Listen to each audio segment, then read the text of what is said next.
Well, ladies and gentlemen, let's resume refreshed. It's my great pleasure to introduce Guy Stiebel, who is from the University of Tel Aviv. Guy is our man in Palestine, effectively. In Roman military equipment studies, we've traditionally had carefully placed agents in different countries. You know, our man in Hungary, our man in Romania. Well, Guy is our furthest eastern undercover agent, as it were. He did his PhD on the Roman military equipment from Judea. He has excavated, amongst other obscure little sites, places like Masada, and he is very well placed to be intimately knowledgeable of the artifactual record from Roman Palestine. Guy.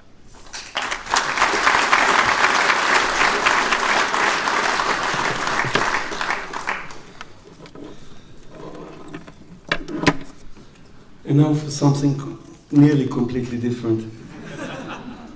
I would like first to say thank you for the organizer and the supporters for bringing, they do deserve it.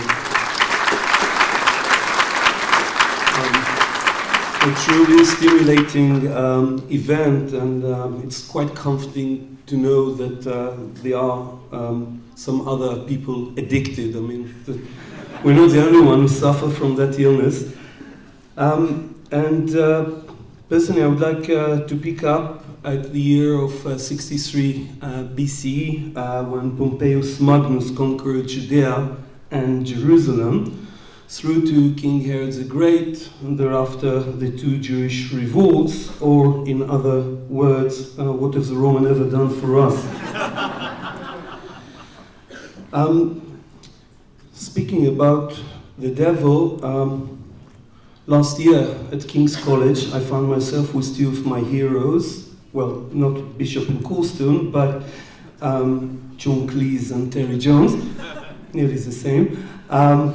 And we had a conference, Jesus and Brian. I had the privilege, to speak about the Roman army in Judea, and my entire academic career was worth reaching this moment. It all truly began, yes, with Brian, but also with the excavation at Gamla. And the site at the Golan Height during the year of 67, the autumn of 67 CE, was under siege. 3 Roman legions, the 5th Macedonica, Legio Decima Fretensis, and the 15th Apollinarius, were deployed around the city, or the fortified city of Gamla, and thereafter they managed to breach in. Josephus provides us with a very detailed description in his 4th book of Bellum Judaicum about the battles that took place, and one of the wonderful things is to be able to hold Josephus, so to speak, nearly literally at the site, and the spade or the bridge trowel on the other hand, and to excavate and to have this ping pong between military equipment, material culture, archaeology, and history. Not, of course, trying to prove anything, but trying to reconstruct what really happened there. It was hot at Gamla also in the summer of 1974. It was summer. And during the excavations of Shmaria Gutman, you can see that the area that is described by Josephus at the very top of the city was taken by the 15th Apollinarius, but he also described another area that was attacked by Legio 5th Macedonica. And what was amazing to see, this is how it looked like when the Roman, or when the empire strikes again, and you can see that this is a Roman bridge, and in this very location, the only siege tool ever found in excavation was discovered, and in recent publication of the material of Gamla, for which we waited for 2 decades, I think, I've suggested to correlate this tool that look exactly like what fire brigades still use in the Israeli army to this very day, this Falx Moralis, and you can read behind me this quotation from Josephus describing this very device that at the tip of long poles they attach those phalanx should written here and cut the cords of the supporting sacks that were buffering the activity of the battering ram. What we know from Josephus that the Roman managed to penetrate the city, however, they got stuck, and you read about a sort of a traffic jam within the very steep street of Gamla. Roman soldier climbed, and do remember this point, climbed the roofs which collapsed, and you can see how we find it during the excavation. You can see the collapse of the stone beams, a typical construction method in this part of land. But for me, this is ground zero, locus 4019. In here, I've seen the light. And what you have in this area is actually the discovery of the entire panoply of a Roman soldier, of a Roman legionary. We have the entire equipment. There are bits that are missing, but much is there. For example, we have the cheekpiece that I hope you can see on the right-hand side of his helmet, the coolest type, beautifully tinned. We have the brogard that when I examine it, you could see that the poor legionary suffered from a sword in his face that was stopped by this device, but you can see that it came straight into his face from the right hand side. And we have a pugio, we have a scabbard silver-plated of a gladius, but above all, it's very intimate. I know his name. We have a nota, an ownership tag that we used to place on both sides of the umbo, and with the assistance of Roger Tomlin, and we were able to read Lucius Magus, Lucius Magi. You can see there from the century of 1 Musus, presumably came from Moesia, like a Suri that came from Syria. But when we read the last line at the bottom, you can see the sign of the centurion, thereafter a G and an A, and double L and I had a shiver in my back, because Josephus is mentioning the name of only one centurion during the entire description or the entire narration of the battle, and by sheer coincidence, it is Gallus. I'm not suggesting this is the same Gallus, but how many Gallus were there?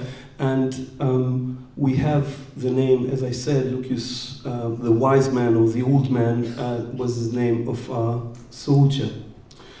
But what interests us is, of course, his armor. This is a bit of a tragedy what you see behind, because I hope you can see the lines of the plates. It was intact, and unfortunately it was excavated, so not much remained of it, but we'll come back to it in a minute. When we speak about this part of land of Judea, we have at our hand textual evidence of Flavius Josephus in rabbinical literature, to which I'll come at the very end. We have visual evidence, some sculpture, wall paintings, graffiti that you can see down below, mosaics, and even some description upon vessels. And of course, we have the archaeology, and you can see an X-ray image of the lobate hinge from a lorica segmentata of our Lucius Magus. Material-wise, we have a large variety, large spectrum of copper alloys, bronze and brass, and tinning, and iron, and leather, and linen, as mentioned before, and even stone, to which I'll return in a minute. And I would like a bit to elaborate, besides showing you the arsenal, but also to speak about function versus fashion, construction, status, symbolism, and innovations. We'll start with the early Roman period, and I'll stick to few examples, otherwise we need another week or year or so. Speak about King Herod the Great, thereafter the first and the second Jewish revolt, and you have the dates. So it's supposed to be Herod, through the eyes of Ethiopians in the 18th century. But what we have is a very interesting statue depicting muscle armor that was found in the temple for Augustus at Sebastio at Samaria. And when you get closer to it, we discovered very recently when we cleaned and prepared this very statue for the sake of an exhibition that took place in Jerusalem. You can see the details, I hope, of the hinges. So it was not just an archaic, conservative image of some Hellenistic influence. People were wearing it, as Mike noted before, presumably high-ranking officers, in this case presumably Augustus. And what is nice, besides the belly button of the Caesar, is the fact that you have a Latin inscription on it. Unfortunately, we were not able to read it yet, but maybe we'll see something like Rome rules or whatever. Bet Guvrin, Ashkelon, some other sites from that very period of time, including one from Bet She'an, and of course to contradict what I've just said, that they knew what they were doing, you can see the one on the right-hand side, which is obviously a mistake of those flaps that came down. He did it the wrong way, the sculpture, but who am I to complain? Speaking about the Hellenistic roots, when we opened the day, there were reports about lack of loose, and if you have a problem, Aristophanes gives you the idea what to do with muscle armor, and if you read, well, you can see at the very bottom, it will be very convenient to crap in. Okay, I nearly lost you. It was very important to represent yourself as a man, as a ruler, as a warrior, as a hunter, and Josephus provides us with a beautiful description of Herod. And he's referring to him, now Herod had a body suited to his soul,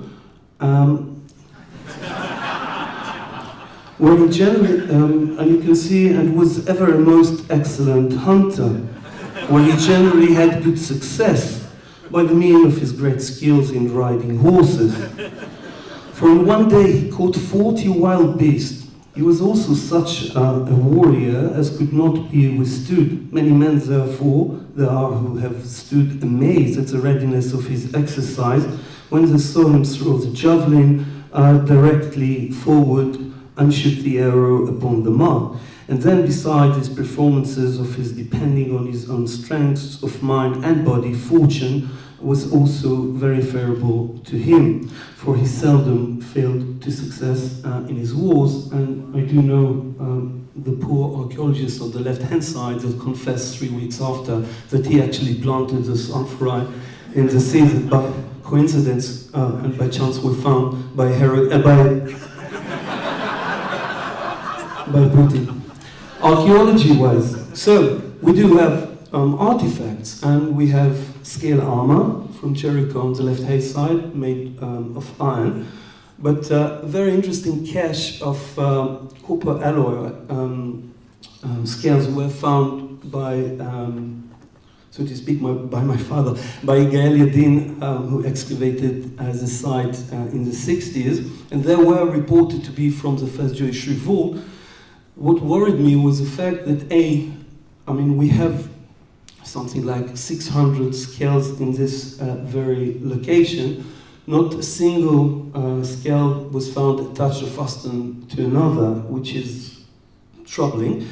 And the fact that none showed any attrition where, they were just produced, and when we done a chemical analysis of the copper alloy.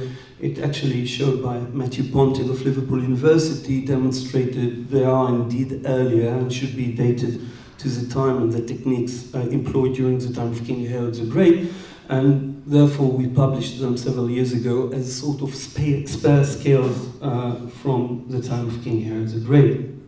An interesting element is the diffusion of new ideas when it comes to armor or limb guards. And if you look at a specific coin with a helmet, there is a curl down below it, which was overlooked. And visiting the VA the other day, you can see those Thracians elements typical of the Balkan, and we have those neck guards made of scales and also made of mail, and I think that what we see here in the coin itself is a representation of something that was visible, because we do know that Herod had a Thracian contingent among his army. Jumping some 70 years to the first Jewish revolt, and for me it's from a disaster to a disaster, but speaking about the advantage of the Roman armor, and although Mike brought soldiers that I can't compete with, I brought my weapon, which is typical to the Jews, which is a sling. And basically, if you read the text behind me, you can see how not effective was the sling against the Roman loricae. You would put a shot here and you'll just wiggle it. It will reach the speed, nearly destroy it. And I saw people ducking its back. But we do find them with inscription, by the way. This is not only Greek innovation, and some are really disturbing, some are wonderful. I love the Greek one with a papai, which is ouch, which I think, and I wish you be pregnant, and various very interesting ones. And you can see that the protection of the Roman armor, for example, the stones, the ones that were held by the slings of the Jews, produced nothing but a continuous rattle. I mean, you can see that the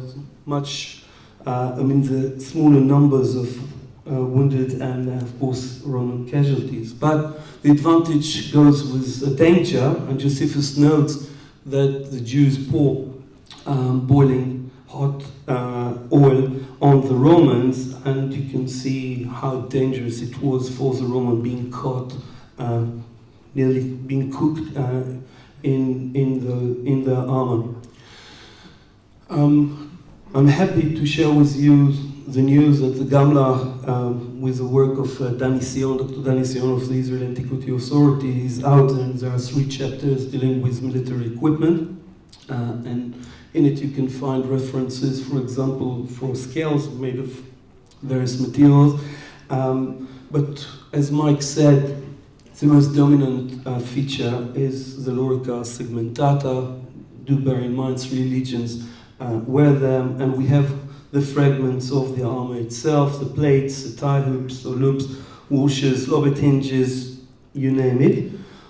Going back to our soldiers, and you can see how it was found, and this is how they excavated it, which I find it difficult to refer to, but it's not in this condition anymore. It came to me in bits and pieces, but what was extremely enlightening was the fact that we have, for example, evidence, and Mike referred to the fact that something fell down, so it shows the signs of it falling. You can see that the lobet hinge went the very wrong way, up like this. The plates went up, and I need a smith here to show you this movement. And he evidently, wow, that's I can understand what Mike speaks about, exactly, speaking about the power. Thank you for that. So you can see this goes up, and this is how it corroded. I've got my passport. So you can see it right here, and this truly an evidence for the fall, for the collapse of this roof and of the equipment. Thank you. He's learning. He knew someone was going to ask that to come. So you can see the lowered hinges, and you can see the plates, and you can see the elements are touching the leather component, but collar and dents from swords and other showing attrition, marks from the battle itself. But I could actually use him again. If you look at the backplate, it's always a problematic area, and I've just taken a photograph of him suffering from the same phenomenon of those overlapping parts. And our soldiers suffered from that, but he was a genius, I have to say, this Lucius Magus. And he invented something that when Mike saw it, he said, this can't be. We should expect that in 1,000 years, a millennia to come. What you see is the backplate, and when you look the part behind it, what we have is a mechanism of sliding rivets. So instead of having leather that is problematic and tend to become weak and so forth, what we have here is a possibility to move for all direction, but there is a limit, of course, and you can see, I hope, those rings and two rivets. And this is an X-ray of the backplate. Sliding mechanism would come in, when we speak about crusaders. So it's quite amazing to see this innovation. Another problem is with those elements of the tie loops that tend to open up, and indeed we find them in hundreds, and I think even beyond. I don't dare, Mr. Thomas is here to give the numbers, but they are quite an often and frequent find. Something unique happened at Gamla, and specifically I think for this legion, they were fed up with that, and they came up with a very simple idea of riveted tie loops. So instead of having it being twisted like that, they just riveted it at the very end. I would like also to comment a bit about Eastern influence. Someone asked about the relation with the Far East, especially when we are here in Britain. But we have, for example, thigh guards that are very typical. There is a set, at least of one quiz at Gamla. And you can see some parallels there from Dura Europa, slightly later, of the Sasanian or the Parthians. We have a shoulder guard that belonged to this very soldier, our soldier, so something protected this area. And what is interesting, Mike referred to arm guards. From our excavation at Masada, we actually have a manica, we have an arm guard from the year 73, and as the chair just mentioned, that we have Flavian tombstones, so there you are. We have the artifacts themselves of the very last bit of the arm guard, of the manica. It was mentioned, and here Ranger Taylor presented and remarked earlier, that we have also a slightly different technique, but we have what appears to be linen armor, at least 2 or 3 fragments, if I'm not mistaken, from the excavation at Masada. And also, what was known to be, and Mike referred to Lorica plumata, we have a composite or hybrid form of an armor with the scale with the mail on the left-hand side, and very, very tiny scale armor. And I think Simon James estimated you need this staggering number of 8,000 scales to produce one suit of armor. Mind you. Speaking of the Jewish revolt, at 132 we have the eruption of a second revolt, and on the left-hand side you can see a parade helmet belonging to that period of time. We think that it was found not far away from Hebron, presumably in one of the Judean desert caves, but on the right-hand side, you're the first to see it. You can look straight into the eyes of a Jewish rebel. We have Lorica Secumata scale armor, including one with corroded coins of Bar Kokhba to the scale armor, and another single scale from Betar, the headquarter of the commander of the second revolt. But what is interesting is that in one of his most southern fortress, we have graffiti of Jewish rebel. He has no helmet, Fido Dido-like hairstyle, if you can follow me. I should say punk here, I think, mohawk, and you can see very un-Roman, he's got something like a sarissa, mini sarissa, so to speak, a very, very long spear, intended as a shock weapon, a small, he asked this, yes, a small rounded circular shield, and you can see the armor, including a neck guard protecting his neck. It is interesting because we do know of local production of militaria by the Jews. Philo referred to the Jews, especially to the Essenes, that they neglected, due to pacifistic ideological raison d'etre, this profession, but we know that they actually did so, and there is a very interesting references by Cassius Dio saying that the Jews provided the Roman army with military equipment, and they purposely made of poor quality such weapons as they were called upon to furnish in order that the Romans might reject them and that they themselves might thus have the use of them. So this was a way to accumulate weapons, and sure enough, Ekbetar itself, several years ago, I published Thmisi tools, and you can see the anvils and tongs and chisels and so forth. Can skip that. Now, jumping into a dark period of time, which is the 2nd century and the 3rd century, which we have little data coming from Judea. There is a city of Sepphoris, where in a pit, under a house, under the skeleton, kavekanim as we say, under a skeleton of dogs, 3 dogs, they found this.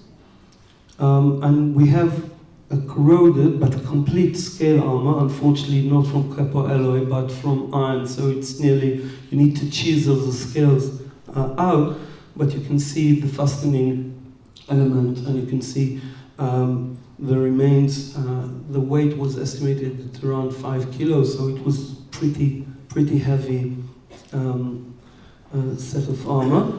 And an interesting testimony for the way you store, the way the Romans stored, but also the Jews stored the looted equipment, came from this hoard next to Hebron, which this one, this helmet on the right hand side you just saw, but the one on the left, which I think Mike showed a reconstruction of the Hadrianic soldier, in it, when you put it upside down, you can see that in the bowl itself, you can see some corroded scales, and they were the very bottom part of the mail shirt of Lorica Hamata that was stored in the helmet itself, and you can see some of the fastening devices, for example this disc at the center, a typical complete Lorica Hamata that was found from a very well-dated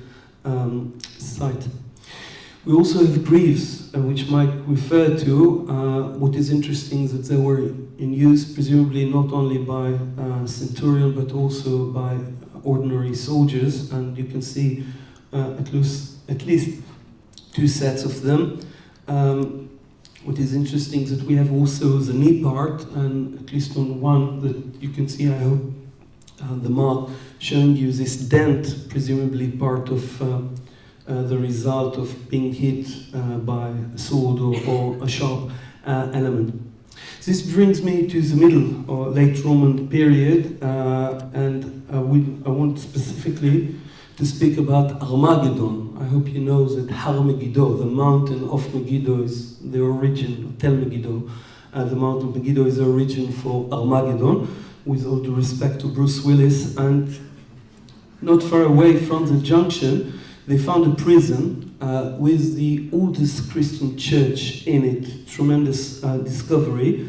The biblical mound is on the left-hand side, and on its slope I managed to trace some scale armor belonging to the legion that stayed there. The place is known today as Legion or Legio, and there are some very hot news. We have the second season just been finished a week ago, and my colleague Yotam Tepper excavated the field in the middle. We're still awaiting results, unfortunately very poorly preserved due to the agriculture activity. So the preservation is not that good, to say the least, but every now and then there are surprises. And some 20 years ago, visiting one of the kibbutzim, I was told that they actually plow in this field, and this is what they found. An intact neck guard with another set of tiny scales, which remind, and I do thank Mike Bishop for providing me with the X-ray image of very kind of similar neck guard from Carlisle that he showed to you earlier on, so you can see complete parts. And we're still hopeful that we'll have some more data emerging in the near future. There was an interesting relation between the Roman army and the local population actually emerged from coffins. We have lead coffins that were decorated with the same mold or stamp that were used to produce breastplates that were used for scale armor. And as Rahmanis had published them already at the late 90s, showed that they're identical. I mean, the same mold.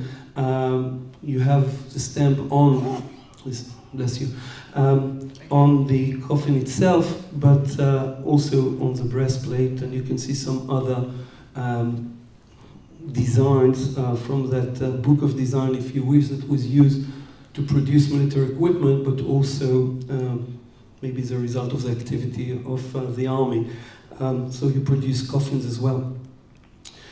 An interesting new-old source emerging in the recent years, taking us to the later part of the Roman period in Judea. And what is interesting is the wall paintings from Dura Europus, but also the mosaics throughout the region. But if we speak about Dura, and we'll do it quickly, I'm sure you're familiar with the work of Professor Simon James of Leicester University, and you can see there some very interesting elements which I thought should be mentioned here. The scale, I'm saying the male of this Persian soldier that died in this mine under Tower 19. You can see a reconstruction by Simon, and you can see this famous horse scale armor. So you can see the diversity is truly tremendous, and you need one good site, and suddenly the entire statistic changes dramatically. And we hope that elements as such, especially from the desert areas like Egypt, Jordan, well, thanks to ISIS, I think it's slightly problematic nowadays, but who knows? And you can see that there are also unique feature like leather armor. It is interesting, there is one, or at least 2 or 3 of them from Syria, from Dura Europus, but one was published last year from Karanis in Egypt, and it's nearly intact, and you can see those layers of leather scales, which is quite amazing. I mean, they're identical to metal artifacts, but they're made of leather, which brings me back to the Talmudic or rabbinical sources, and we have a discussion of an armor made from leather, and when it stops to be used as one, it's become pure. I won't dwell upon that, but what is interesting is that we have textual sources referring specifically to this very point. The very last bit of the lecture would be devoted to the very, very last phase of the Roman presence in this part of land. And we do know, for example, from the Nutria Dignitatum about those sets of armor and limb defenses, as you can see. But what is interesting that in the last, I reckon, decade or so, there are many new discoveries of synagogues that, with floor mosaics, dramatic finds that depict Roman military equipment. We have one not far away from the Sea of Galilee, and you can see what Samson is doing to the people down there. But in the excavation of Jodi Magnus, and this was recently released, a new discovery was made. They tend to claim, the excavators, that what you see up there are the legs of Alexander the Great. We still await confirmation. There is a beautiful elephant on the right-hand side, but I want to draw your attention to the very left bottom. There is a man clad in armor lying down there dead, and this is supposed to be Alexander. We know that the figures surrounding him are clad also in armor, so as we said, there is still hope that in this part of land we'll have some more new data about the look-like of this kind of unknown period from the archaeology record, but we do hope that with the continuation of the excavation, especially at Hukuk, we'll have some new data. So thank you very much.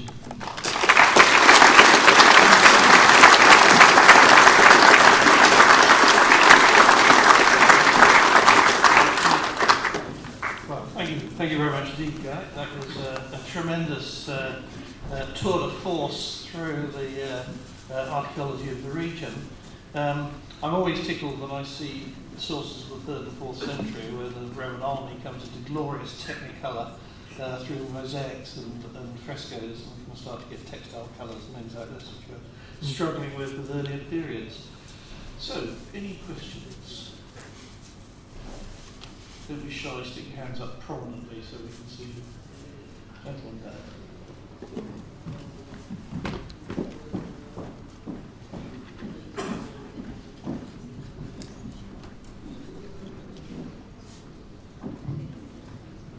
Is it conceivable that any of the artefacts, like the neck guards, thigh guards, could have belonged to allies of Rome, for example, troops supplied by client kingdoms, etc.?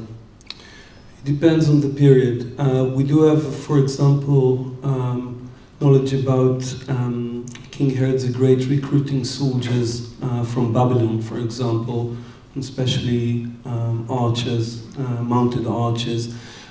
So, yes, at that specific period, when we speak about the 1st century and later on, no, we know of no mercenaries from that particular part of land, and seem to be more the result of interacts with those armies.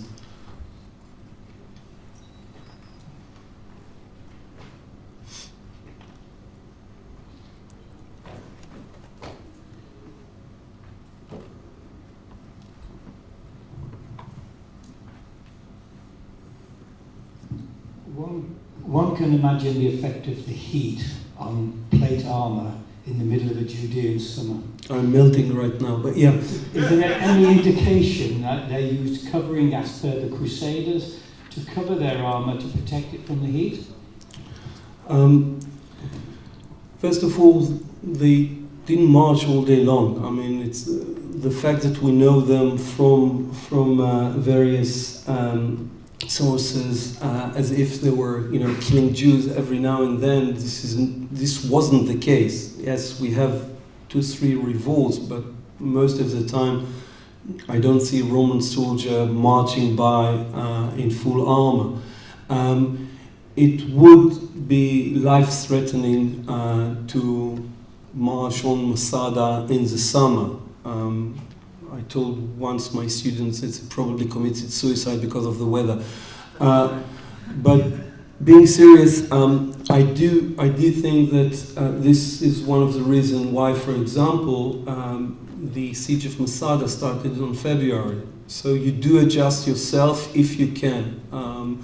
But we don't know about any different treatment to the equipment. Yes, they're not wearing boots, they're wearing sandals. The Caligai, for example, which is a typical thing. I mean, when you think Caligai in Judea, in Egypt, in Jordan, in Syria, do not expect to see boots, but actually hobnail sandals. But other than that, as Mike hinted, it's the same equipment. Yes, there are variation, different techniques maybe to produce because it's not state factories yet. But at the very end of the day, when you have legionaries, once a legionary, always a legionary, whether it's up here in the north, mind you that the commander or the governor of Britain was brought to Judea to eliminate the second Jewish revolt. Soldiers were moving, same technique, same equipment, same heat. Gentleman in the front here, just in the front here. Yeah, 4 rows back.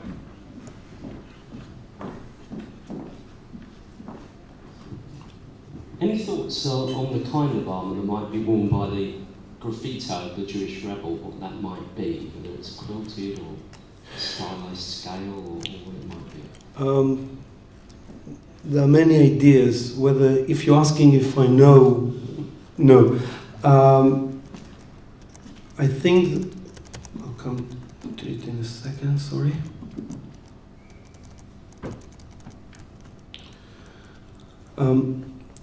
It appears to be covering both his neck and all the way down. So there are 2 possibilities, I think. One is actually male.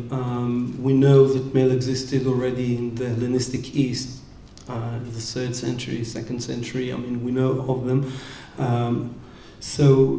And there's something quite Hellenistic, I have to say, in what he's wearing and the thing that he's equipped in.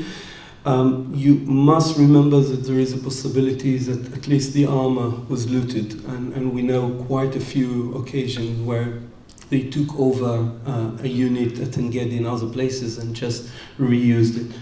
When it comes to the shield, when it comes to the very long spear, this is genuine native equipment, which has nothing to do with the Romans, and we have the archaeological evidence for that. We did find a few spears as such from that period of time. So yes, the techniques was different. But when it comes to the armor, I think there are 2 possibilities. One, scale.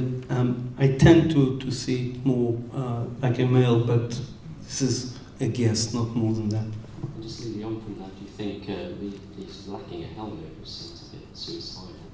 And you'd think a helmet would be the first thing you'd use, even rather than a coat and mail. So, in terms of helmet types, if they existed amongst the Jewish rebels, would they be looting Roman legionary styles, or would they be Hellenistic? Is there any evidence at all about we don't find anything that you can say is genuine native helmets, for example. So, if this is what you're asking, and they just laid their hand on what they could, mostly from looting.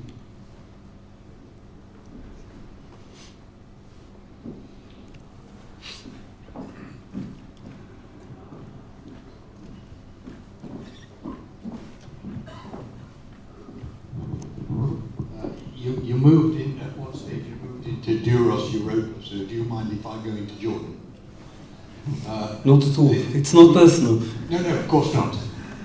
With no specific limes or border, my assumption is that the eastern element would have been covered by some form of auxiliary patrols, presumably on horseback or camel. Yep. Is there any evidence out of Jordan of armour from any of the forts that were in that area, please? Unfortunately not. I think from the excavation of Olsen at Chalmia, there are a few scales, but other than that, there is, I think, one helmet, and maybe we'll hear about it in the next lecture, but that's it. So, as Mike not only hinted, said, and it was the name of the title of the first chapter in my PhD, Mind the Gap. There is a very big gap in our knowledge, and we're still awaiting finds, especially from Jordan, also from Egypt, which the conditions are perfect. It's just a matter of time, and I'm sure they will be there.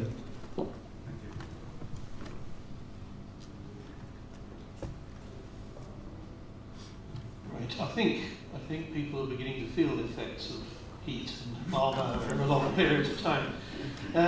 Just to add a couple of small points, picking up on things you said, and then we'll move on to the next paper. One is that you've it's going to come out wrong, but I'm going to say it anyway. You've beautifully shown the gaps in our knowledge.